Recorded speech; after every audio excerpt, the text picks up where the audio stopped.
L'info média du jour, Philippe, on parle de la lutte contre les fake news. Effectivement, les médias déclarent la guerre aux fake news. La prestigieuse BBC a lancé une initiative pour lutter contre la désinformation, pas toute seule. Elle a rassemblé avec elle une dizaine de grands titres internationaux, dont l'AFP, mais également l'Union européenne de radiodiffusion, le Financial Times, pour l'accent, le Wall Street Journal, CBC Radio-Canada, de Reuters, du Reuters Institute, ainsi que les géants du numérique, des géants du numérique, Facebook, Google, Microsoft, excusez du peu.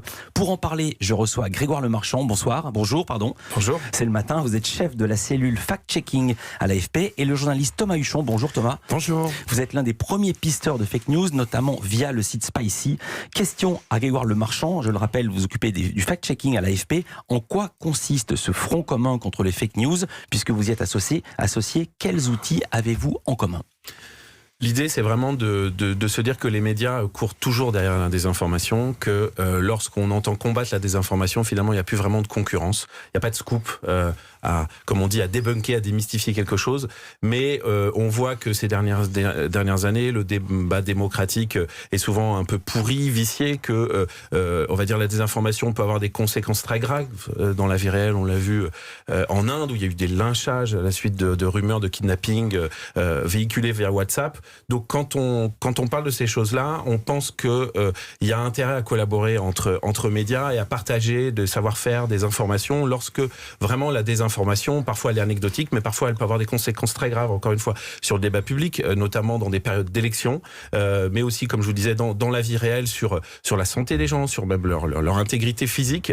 Donc l'idée, c'est de se mettre ensemble et de partager nos savoirs, de tenter des choses, d'expérimenter et finalement de faire en sorte que on n'ait pas toujours l'impression de courir derrière les informations. Vous savez, c'est un peu comme la lutte contre le dopage. On a toujours l'impression que les gens qui se dopent ont toujours des techniques d'avance. Ouais. Donc, comment on peut faire pour que finalement couper au plus tôt la viralité de la désinformation ? C'était justement la question que j'allais vous poser. Concrètement, comment pouvez-vous faire ? C'est de se réunir, c'est de se voir souvent et c'est de dire, par exemple, surtout le pan technique. Ouais. Y a certainement il y a des Media Labs à la BBC, à l'AFP, ailleurs, dans d'autres médias, chez Reuters.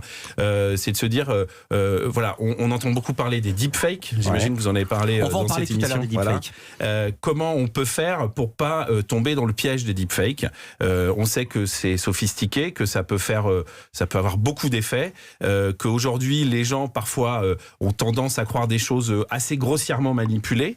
Donc qu'est-ce qui va en être quand les choses seront très techniquement avancées? Donc, est-ce qu'on peut pas tous ensemble essayer de trouver, des outils, des standards communs, par exemple sur les deepfakes, pour les détecter le plus vite possible? Quand vous dites tous ensemble, c'est-à-dire qu'il y aurait quoi, une sorte de réunion informelle virtuelle, comme j'imagine les polices se réunissent dans Interpol en se parlant, en échangeant des infos tous les jours à 18h. Enfin, j'ai dit 18h au pif. Hein. Oui, ça peut être ça. Et c'est vraiment quand on travaille sur des outils techniques, l'AFP a toujours été en pointe, notamment pour travailler sur les manipulations de l'image. Comment on peut échanger nos savoirs à la fois avec nos partenaires médias, mais aussi effectivement, vous y viviez tout à l'heure avec les GAFA.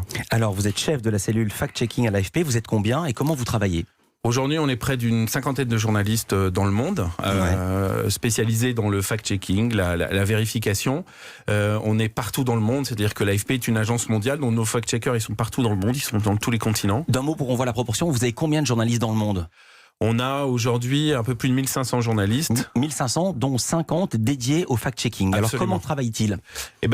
Déjà, on travaille en 8 langues. Donc je vous ai dit, sur tous les continents, en Asie, en Afrique. Et ce sont des journalistes locaux qui connaissent l'écosystème médiatique local, qui connaissent les spécificités, les langues, comment ça marche sur les réseaux sociaux. Il y a certains pays, c'est très Twitter, d'autres c'est plus Facebook, d'autres c'est plus WhatsApp. Et finalement, c'est en suivant tout ce qui se passe sur les réseaux sociaux qui peuvent véhiculer de la désinformation, essayer de la repérer la plus vite, justement, et puis écrire, dire pourquoi c'est faux, pourquoi c'est un mélange de vrai et de faux, et d'écrire dessus pour justement essayer de contrecarrer la viralisation de la désinformation. Au niveau mondial, quels sont les thèmes les plus ciblés ? C'est souvent les mêmes, donc on a beaucoup de choses sur la santé. On vous vend des remèdes miracles un peu partout dans le monde. Et c'est aussi, j'allais dire, la haine de l'autre, finalement. C'est-à-dire beaucoup les migrants, l'autre, c'est-à-dire la religion minoritaire dans un pays. C'est vraiment la cible numéro 1 de la désinformation. On l'a vu en banlieue avec des Roms, soi-disant une camionnette Rome qui enlevait des enfants, qui n'a jamais existé, mais qui a donné lieu à des expéditions punitives. Oui, et ce qu'on a vécu en France et qui est déjà assez grave, je le disais tout à l'heure, en Inde, ça a vraiment eu des conséquences dramatiques, puisque des gens, j'allais dire, qui n'avaient rien à voir avec la choucroute, pardonnez-moi, se sont fait lyncher dans des villages en Inde, parce qu'il y avait des rumeurs comme quoi des urbains venaient kidnapper des enfants dans les villages. Événement parisien qui est devenu français, qui est devenu mondial, l'incendie de Notre-Dame. Là aussi, vous dites qu'il y a eu des fake news. Il y a eu beaucoup de choses et c'est intéressant de voir que le soir même de l'incendie, finalement, quand on regardait un petit peu les réseaux sociaux francophones, voilà, il y avait la stupéfaction, mais on ne parlait pas encore d'un incendie volontaire ou un attentat, etc. Et c'est arrivé très vite le lendemain. Est-ce qu'on s'est rendu compte, alors c'est notre observation, il n'y a pas d'observation scientifique, mais que ça venait finalement d'outre-Atlantique via l'alt-right, enfin l'extrême droite américaine, qui via des comptes plutôt anonymes mais retweetés par des comptes très influents de l'extrême droite aux États-Unis, ont donné de l'écho et de l'audience à des théories assez fantaisistes, comme peut-être vous vous souvenez, quelqu'un en gilet jaune sur une des tours de Notre-Dame qui faisait je ne sais quoi, et finalement c'était juste un des responsables des pompiers. Vous savez quoi, j'ai même vu la photo. Mais justement, le problème de la fake news, c'est la légende sous la photo. Une photo ne veut rien dire sans la légende. Mais j'ai vu ce type, évidemment, avec son gilet jaune. Thomas Huchon, vous avez travaillé justement à Spicy sur Notre-Dame. Qu'avez-vous découvert ? Ce qu'on découvre, en fait, quand on s'intéresse à n'importe quel grand événement mondial, c'est qu'aujourd'hui, la population vit des réalités absolument différentes. C'est-à-dire qu'en fonction de ce que vous avez fait sur vos différents réseaux sociaux dans les années précédentes, on va vous montrer quelque chose de totalement différent. Nous, on s'est livré à une petite expérience durant les élections européennes. On a créé 6 faux profils Facebook qui étaient animés par des étudiants journalistes de l'école de Sciences Po. Et chacun de ces étudiants campait une couleur politique. Donc on avait un gilet jaune, un Rassemblement national, un parti socialiste génération un peu bizarre, on savait plus trop qui était qui, les Insoumis, voilà. Et en gros, ces 6 étudiants, au moment de Notre-Dame, ils ont vécu 6 semaines, une semaine totalement différente. Chez les Gilets jaunes, c'était un coup de Macron. Chez Macron, c'était un coup des Gilets jaunes. Chez le Rassemblement national, c'était un coup des musulmans. Vous voulez dire que les messages qui leur arrivaient étaient ciblés ? Bien, c'est-à-dire que les algorithmes des réseaux sociaux faisaient remonter des contenus que les réseaux sociaux estimaient pertinents pour l'utilisateur. Le réseau social, finalement, il s'en fiche que vous soyez de gauche ou de droite, ou que vous soyez un mec d'extrême gauche ou d'extrême droite. Ça ne l'intéresse pas. Ce qu'il veut, c'est qu'on reclique. Ce qui compte, c'est de rester sur la plateforme. Et pour rester sur la plateforme, ils vont essayer d'utiliser plutôt vos émotions que votre intelligence. Et c'est là-dessus que, dans le combat contre les fake news, contre la désinformation, les journalistes professionnels sont totalement désavantagés. L'émotion, ça joue beaucoup plus que l'intelligence. Si vous voyez quelque chose de choquant, vous allez cliquer tout de suite. Quelque chose d'un peu rébarbatif sur la réalité des vaccins, je suis pas certain que vous cliquez. Mais alors, votre expérience auprès de Facebook amène une question que je voulais poser un tout petit peu plus tard. Je vous la pose maintenant, Grégoire Lemarchand. Dans l'initiative de la BBC est associé notamment Facebook. Donc ils sont à la fois juges et partis. Ils vont faire du fact-checking de leur propre site. Alors, ils vont pas faire du fact-checking, ce sont pas des journalistes, voilà. En revanche, ils ont la volonté d'essayer de faire en sorte que leur plateforme soit peut-être un petit peu plus saine. En tout cas, nous, à l'AFP, et c'est le cas d'une 50aine de médias dans le monde, et puis aussi d'un certain nombre de médias en France, comme les Décodeurs du Monde ou Check News de Libération. Nous, on travaille déjà depuis bientôt 2 ans avec Facebook qui reprend nos contenus de vérification, de fact-checking et qui les met sur la plateforme. C'est-à-dire, si vous, Philippe, vous partagez une photo, vous décontextualisez, c'est-à-dire une légende qui n'a rien à voir avec la réalité, si nous, l'AFP, on a dit attention, ce contenu est faux, vous allez avoir un avertissement vous invitant à lire le fact-checking de l'AFP qui vous explique pourquoi c'est faux. Donc il y a déjà un premier effort de fait. Europe 1. Les médias font front commun avec les réseaux sociaux pour lutter contre les fake news. On continue à en parler dans Culture Média sur Europe 1. Au média du jour, on parle de la lutte contre les fake news. Philippe Vandel avec vos invités, le chef de la cellule fact-checking de l'AFP, Grégoire Lemarchand, et Thomas Huchon, journaliste à Spicy. Oui, je le disais, la prestigieuse BBC a lancé une initiative mondiale pour lutter contre la désinformation avec l'AFP, le Financial Times, le Wall Street Journal, Facebook, Google, Microsoft, Radio-Canada, l'agence Reuters, beaucoup de choses. Thomas Huchon, vous êtes journaliste sur Spicy, qui est un média 100% vidéo. Vous avez consacré de nombreux reportages aux conspirationnistes. Est-ce que vous êtes convaincu par ce genre d'initiative ? Mais je crois que la situation est tellement grave qu'on ne peut pas faire l'impasse sur ce genre d'initiative. C'est-à-dire que ce que disait Grégoire est très intéressant, c'est que les journaux sont tous en concurrence. Vous êtes en concurrence avec d'autres radios, Spicy en concurrence avec d'autres sites, mais il y a des questions sur lesquelles cette concurrence ne doit plus jouer. Ces questions, c'est ce qu'on va appeler finalement le tronc commun, ce qui va nous permettre de débattre, ce qu'on va mettre sur la table, ce qui sont les faits, l'information. Aujourd'hui, l'information, elle est tellement disruptée par tout un tas de choses. On a parlé des réseaux sociaux, on peut parler des gens qui veulent vraiment faire de la désinformation, on peut parler des populistes qui, dans tous les pays, utilisent cette arme du mensonge comme un argument électoral permanent. Mais je crois qu'on peut pas vraiment faire l'impasse. Et ensuite, que vous avez tiqué un petit peu à l'évocation que Facebook, Google soient présents dans ces discussions. Vous savez ce que je pense de ces entreprises-là, mais je ne les porte pas dans mon cœur, c'est peu de choses de le dire.